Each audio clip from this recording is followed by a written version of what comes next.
here's what we need to ask ourselves. All right. How do you retell one of the great American tales? Absolutely. Great Gatsby. Yeah. It's a story that me and our producer Amy have been asking ourselves repeatedly. But it's a question I ask the cast. How do you tackle one of the greatest pieces of literature in our American history? Which you can't say with you can't say that with a British accent if you're talking about F. Scott Fitzgerald. Just trying to class the joint up. But I wanted to ask the cast, how do you tackle this amazing story? And this is what they told me. It's perfect. From your perfect, irresistible imagination. Leonardo DiCaprio, when is the last time a woman actually made you nervous? All the time. Stop. It was like, this is the best acting he's done since Gilbert Grape. Look at him actually pretending a girl gets him Twitter pated.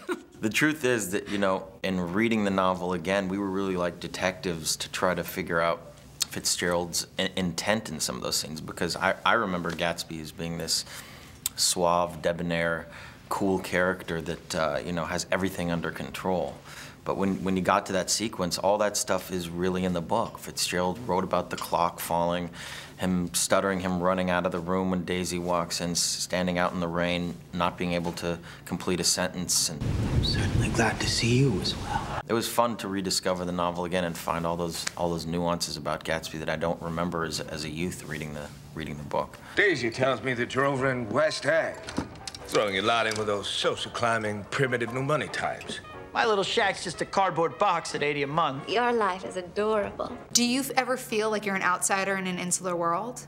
Yeah, look, I relate to Nick Carraway in that way, and I think that you could even have different interpretations of within and without. As it relates to my life in Hollywood, my day-to-day life looks different than I think what people see me doing. Well, you have a family, all that stuff now.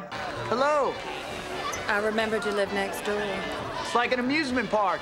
Shall we?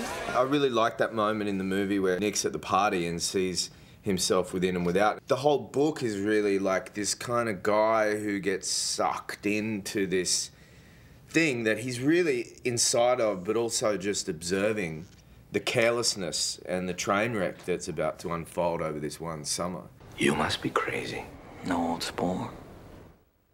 Old sport. See, he said the old sport, but it was not British. It's just pompous, yes. As Amy says. Now, what Joel Egerton said, yes, the train wreck that is about to unfold. I wanted to love this movie. I thought this movie was going to be a huge Oscar contender. When it was pushed last year, I thought, questionable. It is going to make an enormous amount of money. It is going to win an Oscar for Best Costume and Best Set Design. But this movie is terrible. There's a big but. Yeah, this movie is terrible. Yeah, okay, wow. That's it. It is totally miscast. Carey Mulligan is wrong. Isla Fisher is wrong. Tobey Maguire is wrong. But Leonardo DiCaprio is like perfect for that. Because He's like Howard Hughes and all that stuff. He's basically just re-upping his Aviator performance one more time and playing Howard Hughes once again. It's gorgeous. It's like a trophy wife, or it's perfectly bedazzled and gorgeous, and there's nothing going on inside. It is vacuous and empty. Bedazzled. I wanted this movie. I thought that this movie was going to win Best Picture, and then it is just a sad retelling of something that is so, so beautiful. Read the book instead. Well, that's tragic. I know, but maybe people will revisit some literature. Literature. Literature. Sasha. All right, Sasha. And of course,